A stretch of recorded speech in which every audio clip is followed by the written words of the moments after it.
పరిశుద్ధ గ్రంథం నుండి మత్తయి సువార్త 19వ అధ్యాయం 13 నుండి 15 వచనాల వరకు చదువుకున్నాం. అప్పుడు ఆయన వారి మీద చేతులుంచి ప్రార్థన చేయవలనని కొందరు చిన్నపిల్లలను ఆయన వద్దకు తీసుకొని వచ్చిరి. ఆయన శిశువులు తీసుకొని వచ్చిన వారిని గద్దింపగా యేసు చిన్నపిల్లలను ఆటంకపరచక వారిని నా యొద్దకు రానియండి, పరలోక రాజ్యము ఇలాంటి వారిదని వారితో చెప్పి వారి మీద చేతులుంచి అక్కడి నుంచి లేచిపోయాను. దేవుడి వాక్యంని దీవించుగా. ప్రియమైన దేవుని సంగమా, మరి నిన్నటి దినమున మన సంఘము యొక్క వార్షికోత్సవం 11 సంవత్సరాల పూర్తయిన సందర్భమును పురస్కరించుకొని స్తుతి ఆరాధన మన మందిరములో జరుపుకున్నాం. సేవకుడు వచ్చి మంచి వాక్యమును మనకు అనుగ్రహించారు. వారందరికీ ప్రభువు నామను బట్టి మరి ఒకసారి స్తోత్రాలు చెల్లించుకుంటున్నాను. మరి చదవబడిన వాక్య భాగము మత్తయి సువార్తలోనిది. మనము మత్తయి సువార్తను క్రమము తప్పకుండా ప్రతి వారము ధ్యానించుకుంటూ ఉన్నాము. పై 2 వారాలలో మనము 2 ప్రసంగాలు చేసుకున్నాము. ఒకటి, శాస్త్రులు పరిసయ్యులు యేసు ప్రభువును శోధిస్తూ పెళ్లి విషయమై కొన్ని ప్రశ్నలు అడుగుతారు. ఆ ప్రశ్నల గురించిన సమాధానము ప్రభువు వారు ఆ పరిసయ్యులకు చెబుతారు. తర్వాత శిష్యులు అంటారు, వివాహము ఎంత కఠినతరమైనదైతే వివాహం చేసుకోవటం వృధా అంటే గత వారములో ఆయన 3 నపుంసకుల కోసం చెప్పటము కూడా మనము విన్నాం. మరి దానిని అనుకునే ఈరోజు ఈ వాక్య భాగము ఉంటుంది. పెళ్లి గురించి ప్రస్తావన తర్వాత పెళ్ళైన దంపతులకు బిడ్డలు కావాలి. ఈరోజు బిడ్డల గూర్చి చెప్పుకోవటము చాలా యుక్తమైనది. వివాహము దేవుని దృష్టిలో పవిత్రమైనది, అది ఫలవంతమైనది, ఆనందభరితమైనది. అటువంటి ఆనందభరితమైన ఆ వివాహములో దంపతుల ఒడిలో ఒక బిడ్డ ఉన్నప్పుడు, ఇంటి చావడిలో ఒక బిడ్డ కేరింతలు కొడుతూ ఉన్నప్పుడు, ఆడుతూ ఉన్నప్పుడు ఆ కుటుంబమునకు ఎంతో ఆనందము, సంతోషము. మరి చదవబడిన ఈ వాక్య భాగము అలాంటి కుటుంబాల్లో బిడ్డలు ఉన్న కొంతమంది తల్లిదండ్రులు యేసు ప్రభు వారి దగ్గరికి వారి చిన్న పిల్లలను తీసుకుని వస్తారు. ఎందుకు వారు తీసుకుని వచ్చారంటే ప్రభువు వారిని ఆశీర్వదించాలని. ప్రియమైన సంగమా, మన పిల్లలు ఆశీర్వాదించబడాలంటే వారు యేసు దగ్గరికి రావాలి. మన పిల్లలు దీవించబడాలంటే వారి మీద యేసు యొక్క హస్తము ఉండాలి. మన పిల్లలు అభివృద్ధి, ఒక ఉన్నతమైన స్థానము వారికి కలగాలంటే ప్రభువు యొక్క కరుణ, కృప వారి మీద ఉండాలి. ఇవి ఎరిగిన ఈ తల్లిదండ్రులు వారి పిల్లలను ఎక్కడికి తీసుకువచ్చారంటే ఆయన దగ్గరికి తీసుకొచ్చారు. ఎందుకు? ఆయన వారి మీద చేతులుంచి ప్రార్థన చేయవలెనని కొందరు చిన్న బిడ్డల యొక్క తల్లులు ఆయన యొద్దకు బిడ్డలను తీసుకొచ్చిరి అని ఉంటుంది. మరి ఈ సందర్భము మార్కు సువార్తలోనే ఉంది, అలాగే లూకా సువార్తలోనే ఉంది.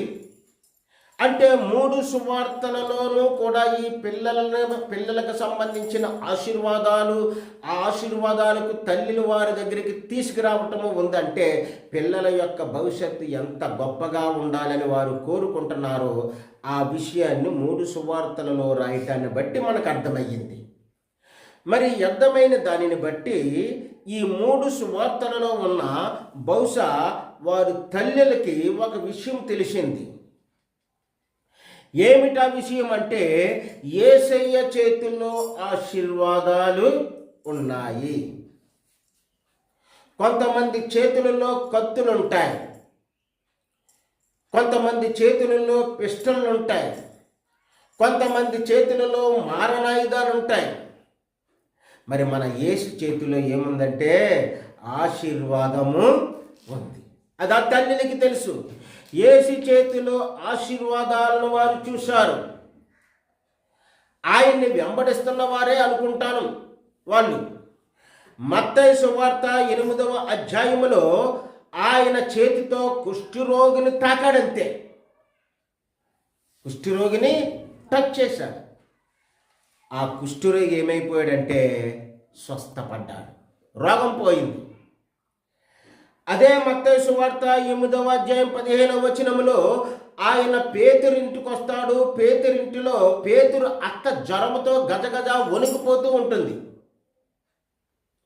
ఈయన ఆమె సమీపించి ఆమె చేయిని పట్టుకున్నాడు. ఆ చేయిని పట్టుకున్న వెంటనే జ్వరం ఆమెని వదిలివేసింది. అంతేకాదు మత్తయి సువార్త 9వ అధ్యాయంలోను, మార్కో సువార్త 8వ అధ్యాయంలోను కళ్ళు లేని వారికి యేసు ప్రభువు ఆ కంటిని ముట్టి చూపునిచ్చినట్టు కనపడుతుంది. ఇలాగా యేసు చెవిటి వారిని బాగు చేశాడు, మోగవారిని బాగు చేశాడు, గుడ్డు వారిని బాగు చేశాడు. ఆయన చేతిలో ఏముంది? ఆశీర్వాదం ఉంది. ఈ తల్లికి కనిపించింది, ఆహా ఎంత ఆశీర్వాదాలు గల ఈ యేసయ్య, ఆ యేసయ్య చేతులు మా బిడ్డల మీద ఉంటే వీళ్ళకి ఎంత ఆశీర్వాదాలు వస్తాయో, వీళ్ళకి ఎన్ని మేలులు జరుగుతాయో, వీళ్ళ జీవితం ఎంత ప్రజ్వలంగా వెలుగుతుందో ఆ ఉద్దేశంతో వారు ఏం చేశారంటే యేసయ్య దగ్గరికి వారి పిల్లల్ని తీసుకుని వచ్చారు. యేసయ్య హస్తము కరుణాహస్తము. మన దేవుడి హస్తం ఎలాంటిదండి? కరుణ గల హస్తం. నెహమ్యా 2వ అధ్యాయం 8వ వచనములో ఇలా ఉంటుంది. దేవుని హస్తమును గురించి మాట్లాడుతున్నాడు. అక్కడ ఏమంటున్నాడు? నా దేవుని కరుణా హస్తము అంటున్నాడు నెహమ్యా. నా దేవుని కరుణా హస్తము లేకపోతే మనం అదే ఆలోచన కలిగి ఉండాలి. ఆయన హస్తము నేను అడవిలోకి వెళ్తున్నప్పుడు తోడుగా ఉండకపోతే, ఆయన హస్తము నేను రోడ్డు మీద పోతున్నప్పుడు తోడుగా ఉండకపోతే, ఆయన హస్తము నేను గృహములో ఉంటున్నప్పుడు, తోటల్లో తిరుగుతున్నప్పుడు, రకరకాల ప్రదేశానికి వెళ్తున్నప్పుడు, పొలాల్లో ఉంటున్నప్పుడు ఆయన హస్తము అదృశ్యంగా నాకు తోడుగా ఉండకపోతే ఎన్నెన్ని ప్రమాదాలు, ఎన్నెన్ని ఆపదలు మనల్ని చుట్టుముట్టుతాయి. ఎన్నెన్నో ఆపదలు పొంచి ఉంటాయి. ఎక్కడ ఏ పురుగుందో పాముందో, ఎక్కడ ఏ అపాయం పొంచి ఉందో ఆయన కరుణాహస్తము నిన్ను ప్రతి చోట కాపాడుతూ ఉంది. యేసయ్యది కరుణాహస్తమని ఈ పిల్లల యొక్క తల్లిదండ్రులు ఏం చేశారండి? గ్రహించారు. గ్రహించి అలాంటి హస్తము మా పిల్లల మీదకి రావాలి, ఆ హస్తము మా పిల్లల మీద పెట్టాలి, మా పిల్లలు ఆశీర్వాదాలకు కారకులు అవ్వాలి అనుకుంటున్నారు. మా పిల్లలు ఏమవ్వాలండి? ఆశీర్వాదానికి కారకులు కావాలి. మత్తయి సువార్త 19వ అధ్యాయములో అదే ఆ పిల్లల తల్లిదండ్రులు యేసయ్య దగ్గరికి ఆ పిల్లల్ని తీసుకుని వచ్చారు. ఆ తల్లిలు అంట పెట్టుకుని వస్తారు కదా, సాధారణంగా తల్లిలు వెనకాలే కదా పిల్లలు ఉంటారు. తీసుకుని వస్తే శిష్యులు అక్కడ అడ్డుగా ఉన్నారు. యేసు దగ్గర శిష్యులు, యేసు ప్రభు శిష్యులే అడ్డుగా ఉన్నారు. ఓయ్ ఎక్కడికి తీసుకెళ్తున్నారు? ఆగండి, చెప్తుంటే ఆగరే అని గద్దించారు. అంటే ఎవరినైనా యేసు దగ్గరికి తీసుకురావాలని ఎవరైనా ప్రయత్నం చేస్తుంటే కొందరు ప్రబుద్ధులు ఏం చేస్తారంటే అక్కడికే వెళ్ళొద్దురా, అక్కడికి మీరు వెళ్ళొద్దు, వాళ్ళ మాటలు వినొద్దు, ఆ దేవుడు మన దేవుడు కాదు అంటారు. ప్రపంచాన్ని సృష్టించిన దేవుడు ఒక్కడే. మనమందరము కూడా ఒకే ఒక మనిషి నుండి వచ్చామండి. దేవుళ్ళు ఒక్కొక్కరిని ఒక్కొక్క మనిషిగా చేయలేదు. ఒక మనిషిని చేసి ఆ మనిషిలో నుండి ప్రపంచంలో ఉన్న జనులందరినీ రప్పించాడు. అది చరిత్ర చెబుతుంది, బైబిల్ స్పష్టంగా చెబుతుంది. మీరు నా యొద్దకు రండి రక్షణ పొందండి అని బైబిల్ చెబుతుంది.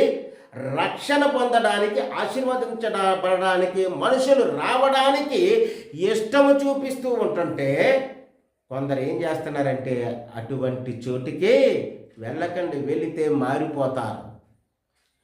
మారిపోతే మీ పాపం మీలో నుండి పోతుంది. మీ పాపం మీలో నుండి పోతే, మీరు బాగుపడిపోతే, మీ కుటుంబం బాగుపడిపోతే బాగుంటుందా? మీరు మాలాగే ఉండాలి. మేము ఎలాగైతే పాపంలో ఉన్నామో, మేము ఎలాగైతే వ్యసనాల్లో ఉన్నామో, మేము ఎలాగైతే దరిద్రంలో ఉన్నామో, మేము ఎలాగైతే కొరతల్లో ఉన్నామో అలాగే మీరు మాతో పాటు ఉండాలి.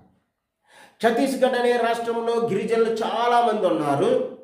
ఆ గిరిజనులకి దేవుని సేవకులు వెళ్ళి చక్కని వాక్యం చెప్పారు. వాక్యం విన్నవారు రక్షింపబడ్డారు. వాక్యం విన్నవారు స్వస్థపరచబడ్డారు. వాక్యం విన్నవారు దేవుల్లో విశ్వాసం ఉంచారు. విశ్వాసం ఉంచి వారి పాపపు జీవితాన్ని, వ్యసనాలతో కూడిన జీవితాన్ని, మూఢత్వాలతో కూడిన జీవితాన్ని వదిలిపెట్టి కరుణ గల, అస్తము గల యేసయ్య దగ్గరికి వచ్చి అనేకమైన ఆ అద్భుతాలు, అనేకమైన ఆశ్చర్యకార్యాలు వారు పొంది చక్కగా సుఖముగా జీవిస్తూ ఉన్నారు.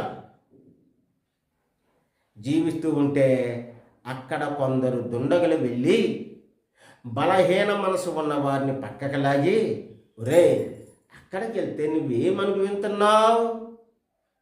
రా, మన పూర్వపు మతం ఉంది. ఆ మతములో తినొచ్చు, తాగొచ్చు, అన్నీ కాల్చొచ్చు. మన పూర్వపు మతం ఉంది. ఆ మతంలో డ్యాన్సులు ఉంటాయి, అశ్లీలంగా ఉన్నాయన్నీ ఉంటాయి. నిస్సిగ్గుగా చేయవలసిన ప్రతీదీ చేసుకోవచ్చు. అక్కడికి వెళ్తే ఏముందరా, మోకాల నుంచి ప్రభువా కరుణించు, ప్రభువా కాపాడు, ప్రభువా అంటమే తప్ప ఇలా డ్యాన్స్ అయినాకుంటుందా? దా వచ్చే మాలోకి అని చెప్పి కొంతమందిని భ్రష్టులుగా చేసి అది గొప్పదిగా చెప్పుకుంటున్నారు. అలాంటి వారి మీదకి దేవుడి తీర్పు తప్పకుండా వస్తుంది. ఆయన హస్తం కిందకి రానివ్వట్లేదు కొందరు. మరి ఈ శిష్యులు తమ యొక్క పిల్లలను తీసుకురావద్దని తల్లులను అడ్డగించారు.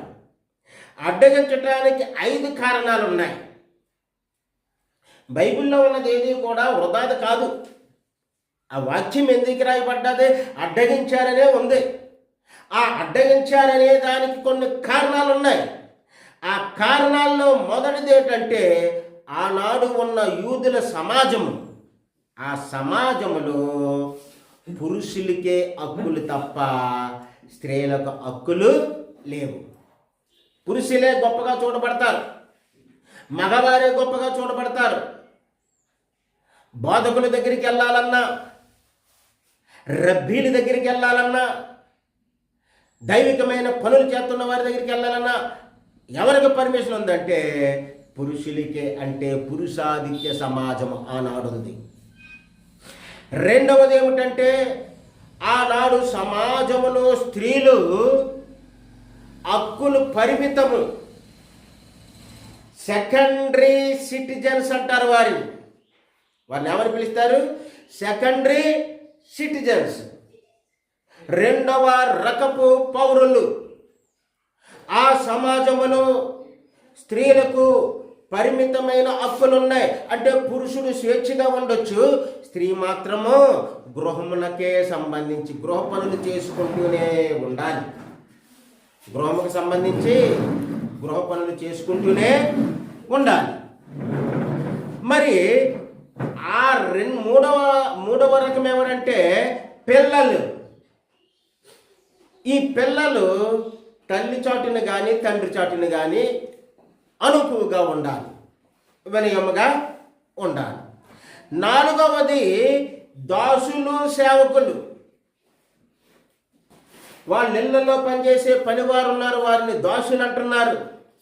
సేవకులు ఉన్నారు, వారిని సేవకులు అంటున్నారు. ఈ దాసులు, సేవకులు వేలంపాటలో కొంతమంది కొని తెచ్చుకున్నవారు, వారు బానిసలుగా కొనుక్కున్నవారు, వారికి హక్కులు లేవు. హక్కులు లేక వారు కేవలము ఈ దాసులుగా, సేవకులుగా ఉండి వారికి సేవ చేయాలి తప్ప ఇష్టానుసారంగా బయటికి వెళ్ళి వారిని వీరిని కలవడానికి అవకాశం లేదు. కలవడానికి అవకాశం లేదు. ఇక ఐదవది ఏమిటంటే అన్యులు మరియు సమరయులు. అన్యులనగా దేవుణ్ణి ఎరగని వారు, యెహోవా దేవుడు వారికి దేవుడు కాదు అక్కడ. అలా కాని వారిని, యూదులు కాని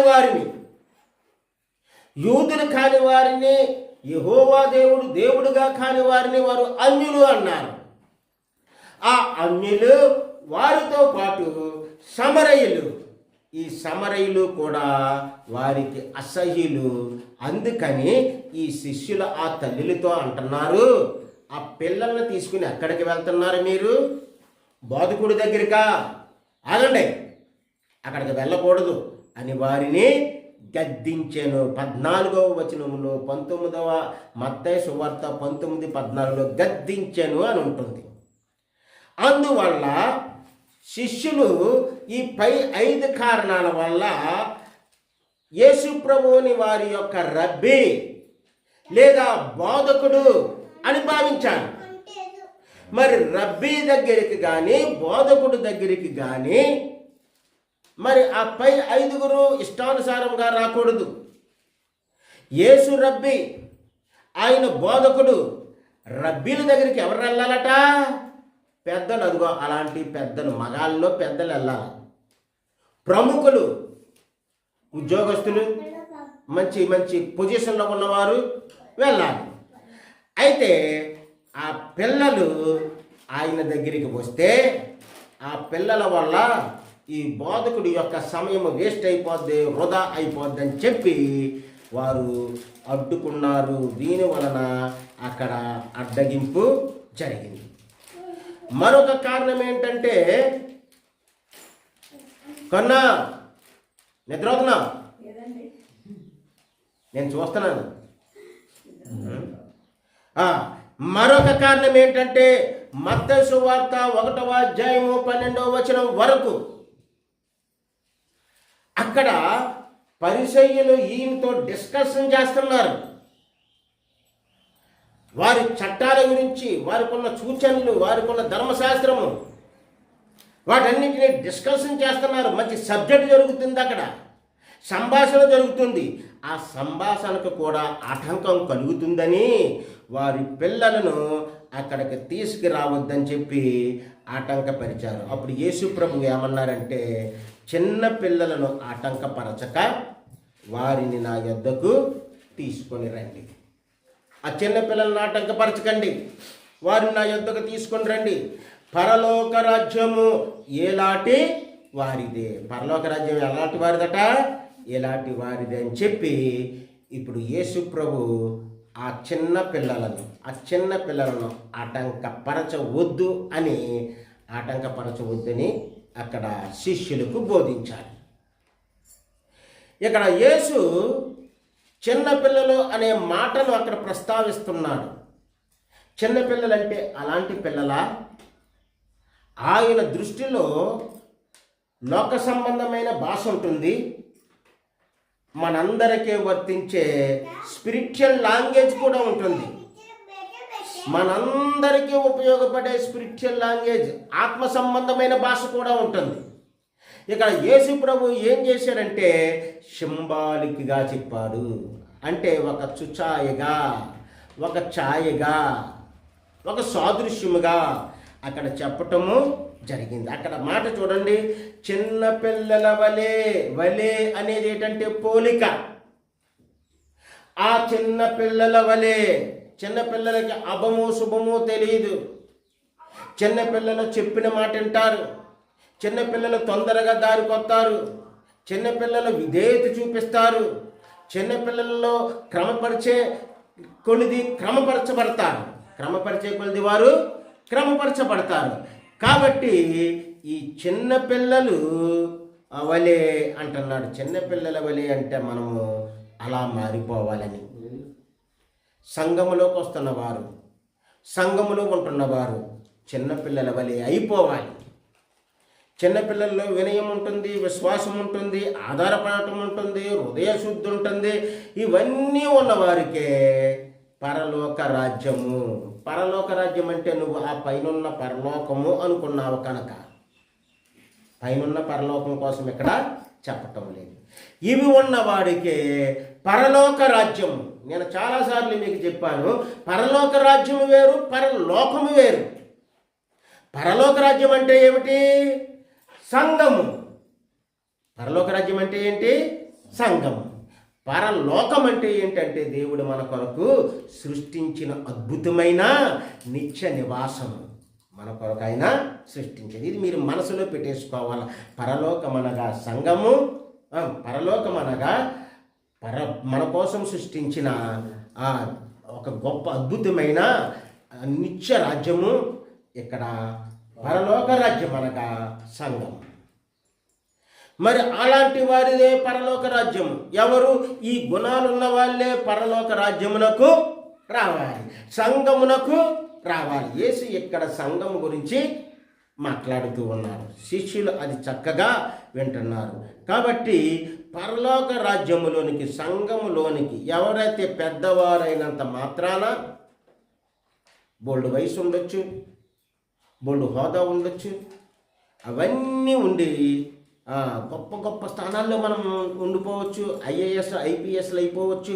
ఉన్నంత మాత్రాన వారు పదవులు పొంది, ఉన్నంత మాత్రాన రాజకీయ నాయకులు చూడండి ఎంతంతో పదవులు పొందుతారు, ఉన్నంత మాత్రాన వారు పరలోక రాజ్యంలో ప్రవేశించరు. మరి పరలోక రాజ్యంలో ప్రవేశం ఎవరికి ఉందంటే చిన్న పిల్లల వలె మారిపోయి వినయము విధేయత నేర్చుకున్న మనకే పరలోక రాజ్యంలో చోటు ఉంది.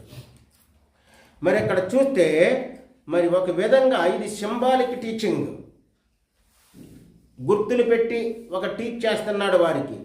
దీని ద్వారా పరిసయ్యులకు కూడా ఆయన్ని ప్రశ్నిస్తున్నారు కదా, ఆ ప్రశ్నిస్తున్న పరిసయ్యులకు కూడా అర్థమైపోయింది. ఓహో, ఈయన వారిని వంక పెట్టుకొని, శిష్యులను వంక పెట్టుకొని మీకు వినయం లేదురా, విధేయత లేదురా, పరిశుద్ధత లేదురా అని మనల్ని అంటున్నాడు అని చెప్పి వారికి అర్థమైపోయింది. ఒక్కసాటికి యేసు ప్రభు 2 పిట్టల్ని ఇక్కడ కొట్టినట్టు జరిగింది. ఒక్క దెబ్బకి, ఒకే మాట. ఇక్కడ శిష్యులకి సరిపోయింది, అక్కడ పరిసయ్యులకి సరిపోయింది. కాబట్టి 15వ వచనంలో ఇప్పుడు పరిసయ్యులకి అర్థమైపోయింది. వారు మెల్లగా జారుకున్నారు. జారుకున్న తర్వాత ఇప్పుడు తల్లులు ధైర్యంగా తమ పిల్లలను ఎక్కడికి తీసుకొచ్చారు? యేసయ్య దగ్గరికి తీసుకొచ్చారు. ఇందాక చెప్పాను కదా, యేసయ్య హస్తము ఆశీర్వాదాలతో నిండిన హస్తం. యేసయ్య హస్తములో కరుణ ఉంది, యేసయ్య హస్తములో దీవెన ఉంది, యేసయ్య హస్తములో ఆ పిల్లల యొక్క భవిష్యత్తు దీవించబడేలాగా వరాలున్నాయి. అవన్నీ వారికి కావాలని ఆ పిల్లల్ని అక్కడికి తీసుకువచ్చారు. 19వ అధ్యాయము మత్తయి సువార్త 15వ వచనంలో యేసు వారి మీద చేతులుంచి, అనగా అక్కడ వారిని దీవించి ఆశీర్వదించి అక్కడ నుంచి లేచిపోయాను. చేతులుంచి అనే మాట ఆశీర్వదించి అనే అర్థం, దీవించెను అనే అర్థం. కాబట్టి యేసు ఆ పిల్లలందరినీ ఆశీర్వదించాడు. ఆయనది ఎంత దయో కదా, కరుణో కదా. అలాంటి కరుణామయుడు, కరుణాహస్తము గలవాడు మనకు దొరుకుట మనకు ధన్యత. సంఘమునకు ధన్యత, సంఘంలో ఉన్న మీకు ధన్యత. ఎజ్రా ఇదే వాక్యాన్ని 7:28లో ఒక విషయంలో చెబుతున్నాడు. నా దేవుడైన హస్తము, అనగా యేసు హస్తము మనకు ఎలాంటిదో ఎజ్రా చెప్తున్నాడు. నా దేవుడైన యెహోవా హస్తము నాకు తోడుగా ఉండినందున. ఆయన హస్తము నీకు తోడుగా లేకుండా నువ్వు ఎక్కడికి వెళ్ళినా అపజయమే. నేను ఒకటే చెప్తున్నాను, మీరు అడవుల్లో తిరిగివారు, పొలాల్లో తిరిగివారు, అక్కడక్కడ సంచరించేవారు, రోడ్ల మీద వెళ్ళేవారు. కాబట్టి బయలుదేరుతున్నప్పుడు ప్రభువా నీ హస్తము నాకు తోడుగా పంపించు. ఒక ప్రార్థన చేసుకుని వెళ్ళాలి. మీరు ఇంటి దగ్గర ప్రార్థన చేసుకుని వెళ్ళాలి. దుష్టుడు నన్ను ముట్టకుండా, సాతానుడు నా వైపు చూడకుండా, సాతానుడు నన్ను చేరకుండా నన్ను కాయి ప్రభువా, వాడు ఏ రూపంలో ఉన్నా కాయి ప్రభువా అని మీరు వెళ్ళాలి. కాబట్టి ఎజ్రా 7వ అధ్యాయం 28 అంటున్నాడు, నా దేవుడైన యెహోవా హస్తము నాకు తోడుగా ఉన్నందున. మన దేవుడైన యెహోవా హస్తం, యేసయ్య హస్తం ఎవరికి తోడుగా ఉందండి? మనకి తోడుగా ఉంది. నాకు తోడుగా ఉన్నందున నేను బలపరచబడి తిని. ఏంటది? నేను బలపరచబడి. ఎక్కడ బలహీనుడిగా మారిపోతున్నాను, ఎక్కడ నేను నీరసపడిపోతున్నాను, ఎక్కడ నేను కృంగిపోతున్నాను, ఎక్కడ నేను కుదేలునైపోతున్నాను, ఆ సమయంలో నా దేవుని హస్తం వచ్చి నన్ను ఏం చేస్తుంది? బలపరుస్తుంది. ఇప్పుడు ఈ పిల్లల తలల మీద యేసయ్య హస్తం ఉంది. అది ఆశీర్వాదం. మీ పిల్లలకి, మీ కుటుంబాలకి ఇదే ఆశీర్వాదం దేవుడు ఇస్తున్నారు. అంతేకాదు, పిల్లలుగా మారిపోయిన మీకు కూడా ఇదే ఆశీర్వాదం ఇస్తున్నాడు. కాబట్టి ఈ ఆశీర్వాదాలన్నీ మనవి. ఈ ఆశీర్వాదాలను స్వతంత్రించుకోవడానికే ఆయన మనకి పరలోక రాజ్యాన్ని ఇచ్చాడు. పరలోక రాజ్యం అంటే ఏది? ఇదే, సంఘమే. పరలోకం వేరు, చనిపోయిన తర్వాత అక్కడ, బ్రతుకున్నాలో ఇక్కడ. కాబట్టి మనందరికీ ఆయన మనకొక పరలోక రాజ్యాన్ని ఇచ్చాడు. ఆ పరలోక రాజ్యములో ఆయన ఇచ్చే ఆశీర్వాదాలు మనము స్వతంత్రించుకుంటూ, ఆ ఆశీర్వాదాలకు వారసులుగా ఉన్న వారందరూ కూడా ఆయన ఏర్పరిచిన బళ్ళలో చేయి వేద్దాము. ఒకసారి మనము పరీక్ష చేసుకుందాం.